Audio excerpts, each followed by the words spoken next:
نور على مر الزمان تألقا وأضاء للدنيا طريقا مشرقا، وهدى من الرحمن يهدينا به للصالحات وللمكارم والتقى.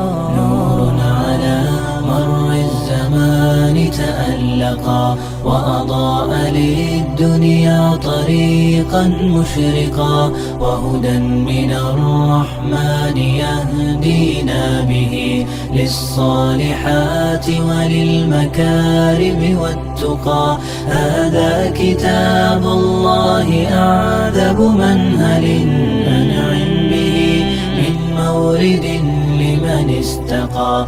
قد صانه رب العباد بحفظه وحماه حتى لا يضيع ويخلقا. طوبى لمن حفظ الكتاب بصدره فبدا وضيئا كالنجوم تألقا، وتمثل القرآن في أخلاقه وفعاله فيه